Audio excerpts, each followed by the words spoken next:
Hey guys, well, I'm down in my basement. I am getting all of our new Arctic gear and our winter gear packed up, ready to get going with us. We decided that we needed to order everything before leaving.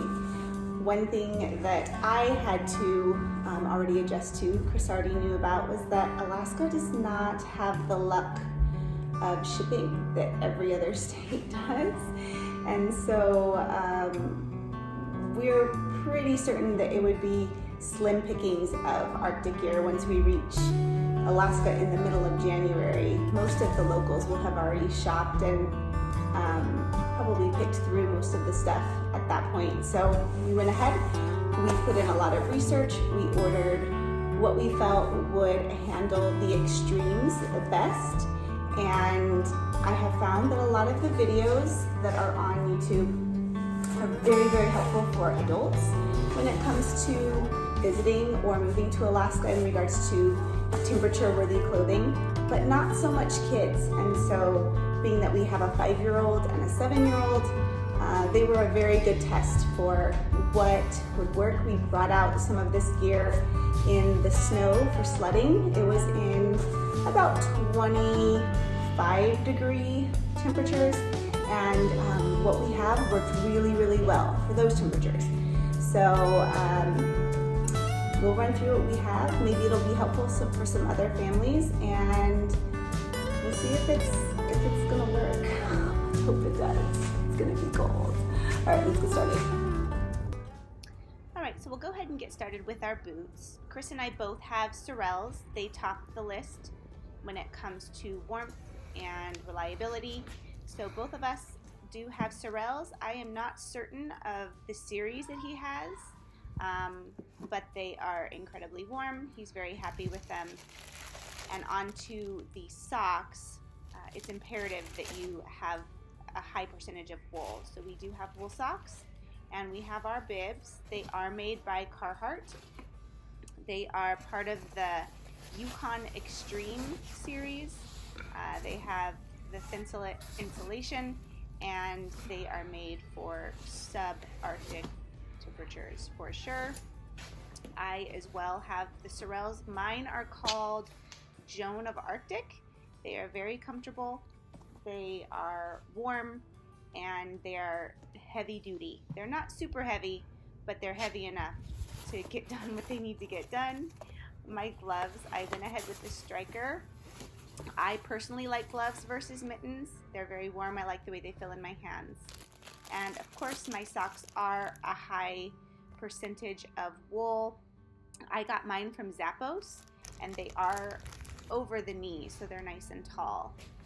Of course, I have my North Face headband that will go under my hoods, my Carhartt insulated bibs, just like Chris's, made from, again, the Yukon Extremes series, and my parka that is, I think it's like a 700 fill parka.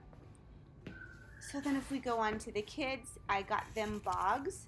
They are supposed to go down to negative, I think it's 35 degrees, if that's what I saw.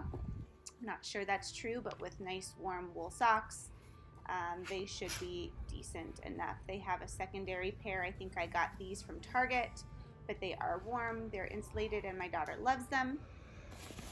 They ended up getting mittens. Mittens are always better for kids.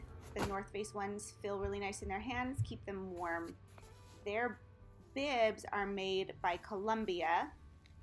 I didn't show that too much, but those bibs under there are Columbia, and then their jackets are North Face. She has the nice hefty fleece on the inside, and then the insulation, I think it's 600 fill for her jacket, well, her parka. And then Athen also got the bogs, his wool socks, and his secondary pair of snow boots that he likes that are insulated, and those are from Target. And those are his Columbia bibs, his North Face gloves, and his North Face parka with, again, the same 600 fill insulation. So that about covers everything other than their little hoodies their beanies and their neck warmers. So that is our Arctic gear. So if we move on to our spring and fall wardrobe, we have extra tufts for all of our family. This will be what we fish in, what we play around on the beach in. Chris has his North Face raincoat. He's had it forever. He actually bought it in Soldotna, I think he said. He has his puffy vest that he can layer with, and his Arc'teryx between medium and heavy jacket if it gets cold that he will layer with. I have my extra tufts. I love my UGG boots as well, but my extra tufts are probably what I'll be wearing most. The Uggs are waterproof and they are so comfortable. I even like wearing them without socks. They're so comfortable. They're very warm, but they will work for spring as well. I have my raincoat, I have my fleece, I have my puffer jacket or my puffer vest, and I have my puffer jacket that is perfect length. I love where that hits. It hits almost below my knees. The kids also have their extra tufts. They have quilted Carhartt overalls for the spring and the fall. They are insulated, nothing like their snowsuits, but they do have some nice quilted insulation in there. They have their fleeces to layer with, a puffer vest, and also their medium to cold Patagonia puffer jackets. Athen has basically the same thing Avonlea does, his extra tufts, his quilted overalls, his fleece to layer with, his vest to layer with, and I think I got his vest at Target, and then he has his Patagonia mid-weight jacket.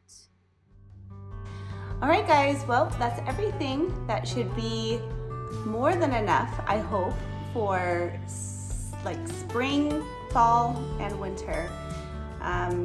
That is the Arctic gear that would be for winter sports. We will be getting snow machines, so it should be more than plenty for that. And then the other group was for the slightly warmer temps where we get above zero.